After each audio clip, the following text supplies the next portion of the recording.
So the way that I diet is, and it only works really if my calories in remain the same. I'm bulking, I'm cutting, the calories in the same, but the food sources and the macro ratios completely and drastically different.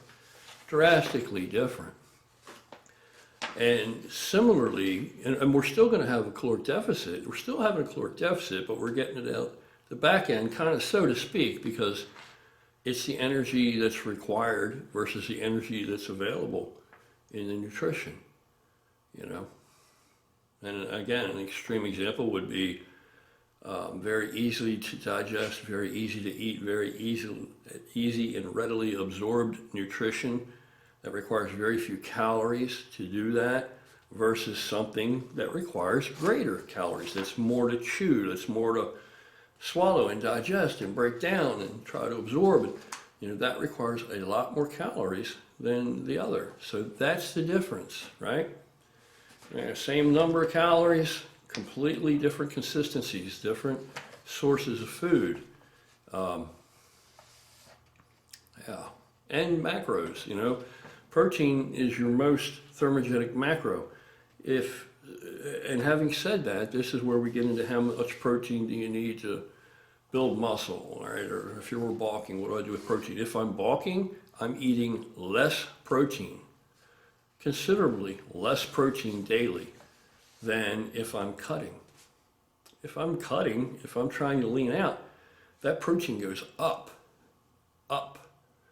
because protein is the most thermogenic macro. If you eat a shitload of protein, you know, you can starve to death if you were stranded, you know, someplace deserted and had to rustle up your own food. If all you could get was protein, let's just say, like you could only get rabbit, or you could only catch things like this, and you really couldn't get very many carbohydrates or fats or anything like that. Too much, mostly it was like overwhelmingly the majority of your diet was protein, lean protein like that. You could starve to death, you know.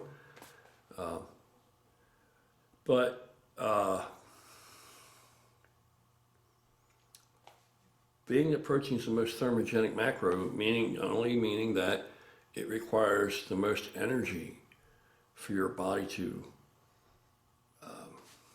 assimilate and just to break down and absorb, right? To try to absorb.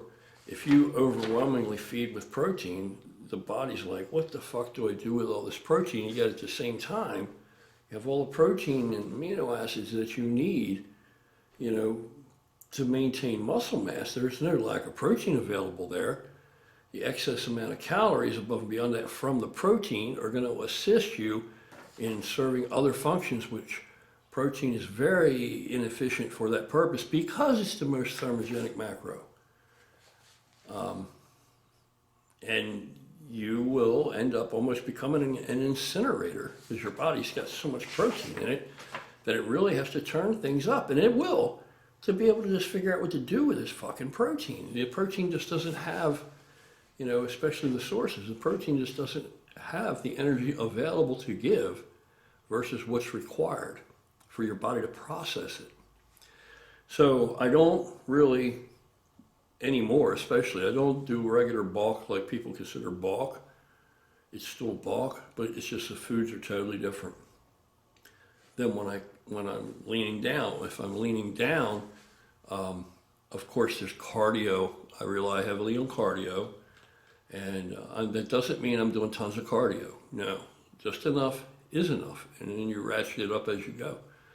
And the protein is much, much higher if I'm leaning down than I need to build muscle. I don't need that much protein to build muscle. I mean, you can build muscle. If you're getting 1 gram per pound, you're getting plenty of protein, plenty. So, you know, 250-pound guy, if you're getting anywhere near 250 grams of protein a day, anywhere near it. If you're a 250-pound guy, if you're getting quality protein, if you're not getting high quality protein, then of course you're going to need more protein.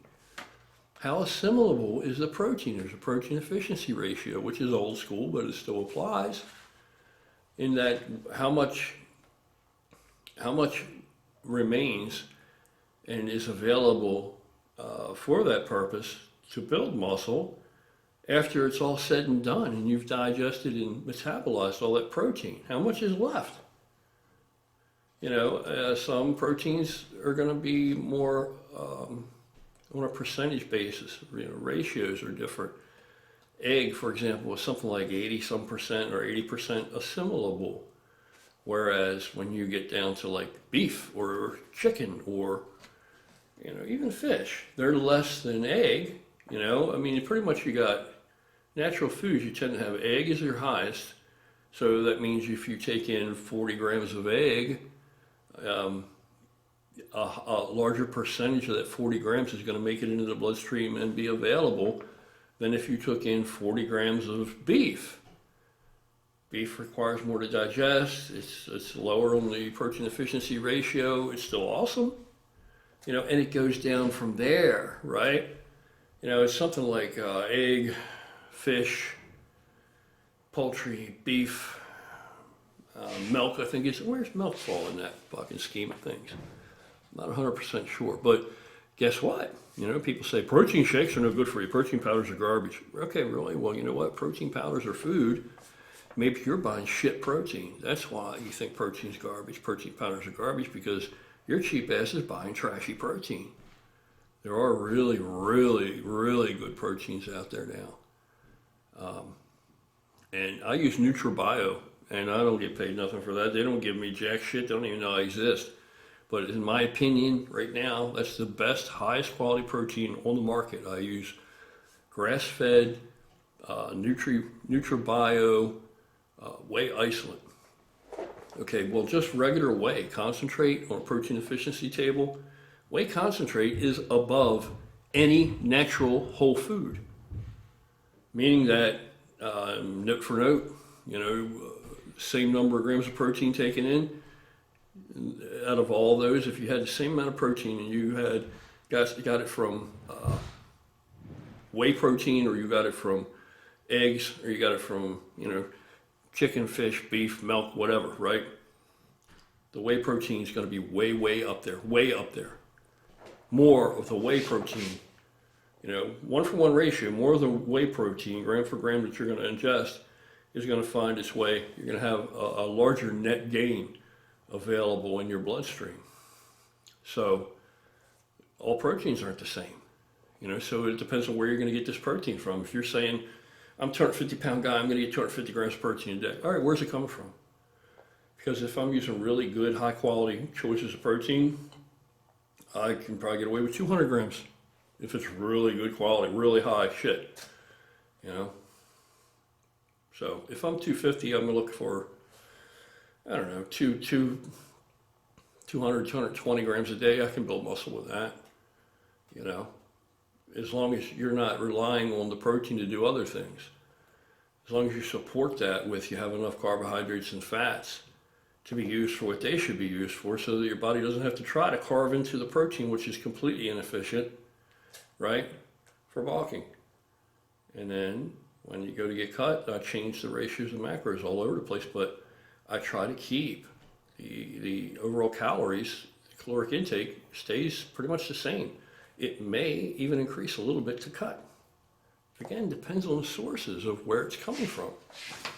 So that's how I do that. I guess that's about enough for this video. This is going to get too long. I know people get sick of my long-winded fucking rambling. Things are going good. Legs almost completely healed. Feels great. I haven't worked out with it yet. Obviously, I'm not that foolish, even though I may seem like it. But it feels great. I climb in and out of my truck, up and down steps, whatever I got to do. I'm just still being cautious. It healed. That's the fastest injury like that I've ever had heal, that quickly. So, and I'm getting into all that over on Patreon. Rating the shit that I'm trying, because I can compare it to FDA certified choices, which are very expensive, hundreds of dollars or more, with a peptide from the FDA, an FDA approved manufacturer. What do you think they use to research and in the medical community? Do you think they're prescribing BPC 157 that they just get off these internet sources that you guys are getting? No. And maybe you're getting the right shit, and most likely you're not. You know, and then if you are getting it, you know, what you're paying for, what else is in there? You know, can you depend on that? Do you have an electron microscope? Can you find, you know, what else is in there? Is there any plastic in there? Did this shit come from China? Is there any plastic in there? Is there any lead in there? Any arsenic in there? Because China's frequently and regularly, you know, routinely caught, you know, with this kind of shit. Just gets in everything they're fucking manufacturing. So